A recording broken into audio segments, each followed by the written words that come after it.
Hey there, Rachel Cook here, founder of the Yogipreneur. So I wanted to make this quick video this morning because there's been some interesting evolution for me, and I've also experienced this working with many of you. So I hope you gain a lot of value out of this insight I'm going to be sharing. So as many of us start on this journey as an entrepreneur or in launching a new career, we tend to look outward for inspiration.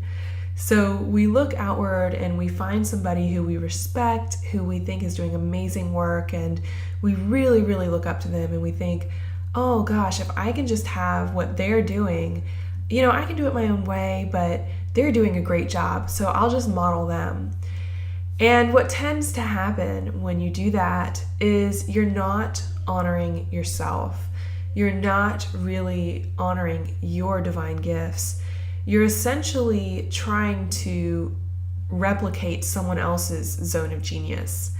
And it really leaves you in this place where you feel unfulfilled or where you feel frustrated. Because when you are trying to imitate someone else's zone of genius and it comes off as not authentic, as a struggle, and your community really knows that that's not your best work. They know that there's something deeper. They know that there's more you can offer them. And it really creates this mindset of scarcity, this mindset of, I'm not good enough. And suddenly you're really struggling to make this business work because you're not operating in your zone of genius. You're not operating with your divine gifts.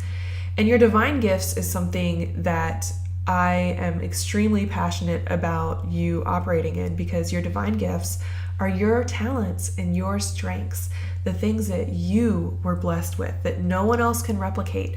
It's this really unique set of talents and strengths that when you combine those with your passion and the message that you have for your community, when you're able to combine your divine strengths with your passion and your message, suddenly you have created your zone of genius. You've created this opportunity for you to truly do your best work, for you to truly contribute in a unique way that no one can duplicate and even come close to the level of service that you are offering your community.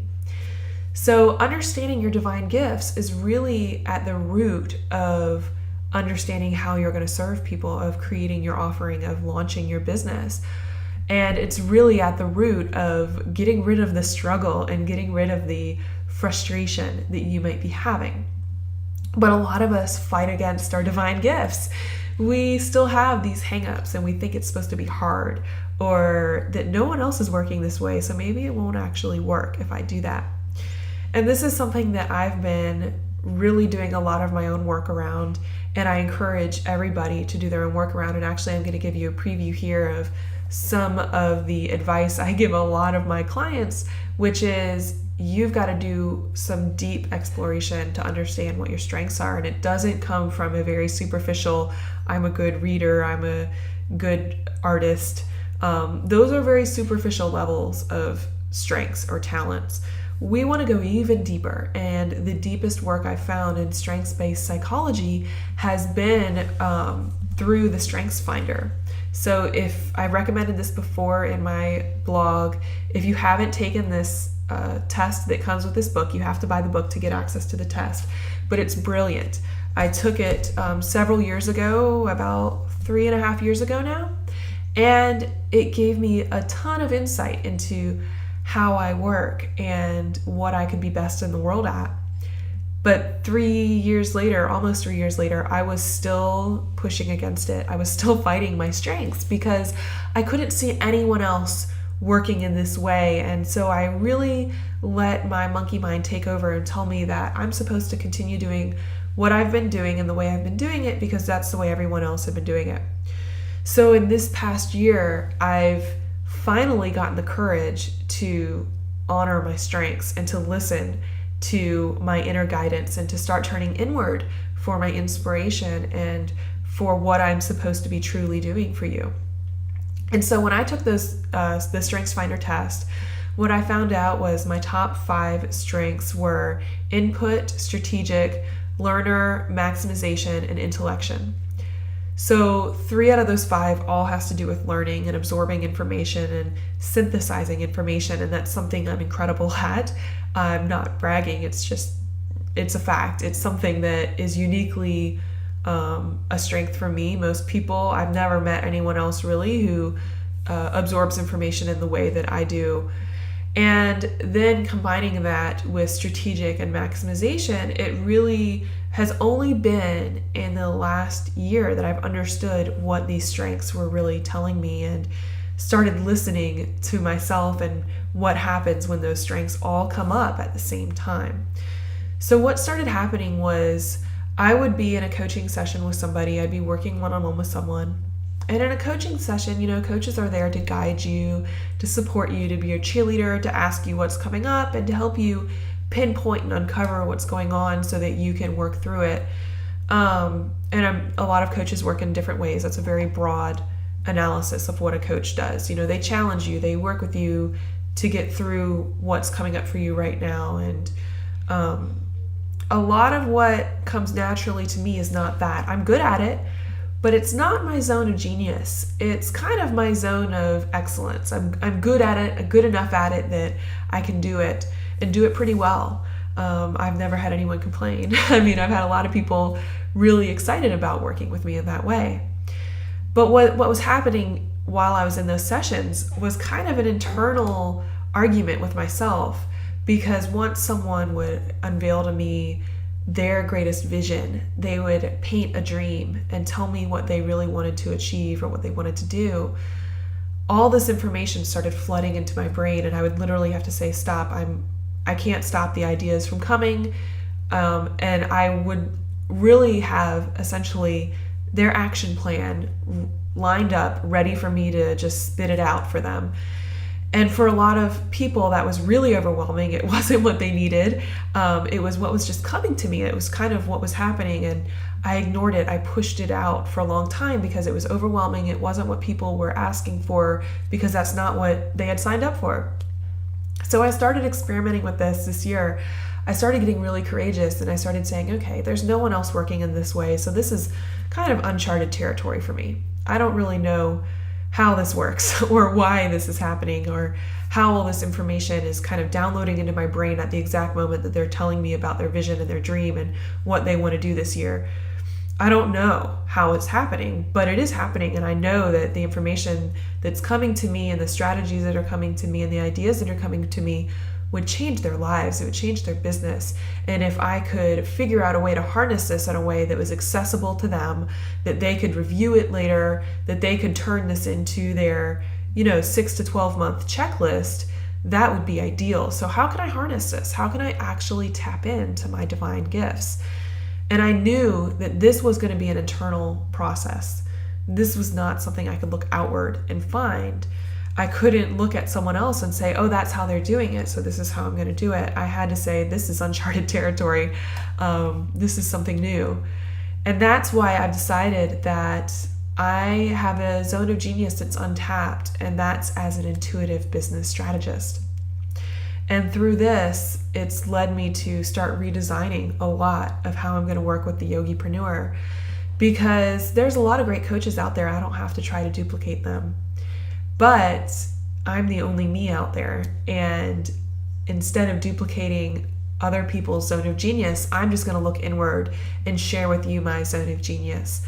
And that is giving you the how, giving you the roadmap, and helping you clearly understand how to get from where you are right now to where it is you dream of being in a year.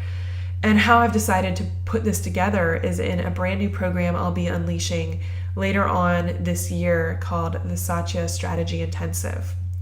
So the Satya Strategy Intensive is a 90-minute call with me that will be recorded and transcribed, really so that you can go back and absorb all of the information that will come out of it, because it's a lot of information. I'm not going to lie, this is a lot of stuff coming out to you. This is a 12-month plan that literally bubbles up inside me out of everything that I've absorbed, out of the hundreds of business plans that I've written, out of the thousands of entrepreneurs that I've spoken with and worked with, and across all industries that I've pulled information from and found what could work for us.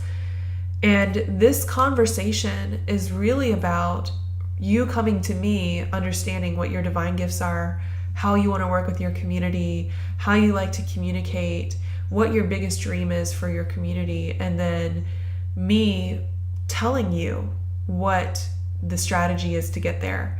Me unfolding the step-by-step of how do you actually set that up? How do you actually get this up and running? How do you launch this new idea? How do you launch this new program, this new service? How do you market it? How do you implement it? How do you put all the pieces together? All the pieces are here in my brain. They just are waiting for you to tell me what the dream is so I can pull the right pieces and help you see the picture even more clearly, because now you have the roadmap. So this is exciting for me. This has taken a lot of courage for me to get here. It's taken a lot of me working with even more of you this year and speaking with you and understanding how I can serve you in an even greater way. And I'm so excited about this. So right now, the only way you can have a Satya Strategy Intensive with me is going to be to enroll in the Yogipreneur's Guide to Conscious Business Design, because I've offered this exciting new intensive session for the first 10 people, and there are still a few left. So if you're interested in having this session, this is the only way you're going to be able to get it for the next several months. I'm not going to be scheduling these for a while as I'm going through the Conscious Business Design program with the fall group. But when I do open it, I'm pretty sure I'm going to have a waiting list, because I've already had quite a few people start signing up for this in advance. So I hope this video was intriguing for you and insightful for you, and I hope you take away from it that it does take courage, and it does take telling your monkey mind to stop butting in and to really listen to yourself and what's coming easily for you, even if you're fighting against it. What are your divine gifts, and how can you actually use these to serve your community in an even more profound way? That's what I'm here to share with you inside the Yogipreneur's Guide to Conscious Business Design, inside the Satya Strategy Intensive, and that's the work that I will be sharing in the months to come. So I'm really, really excited about this. I can't wait to hear your feedback. I can't wait to talk to you guys on the preview call, the 5 Secrets to Designing a Biz That Loves You Back. And I'm just really, really excited about what lies ahead for you, for this community, and for all the work that we're doing together. So thank you so much this morning. I can't wait to talk to you soon. Namaste.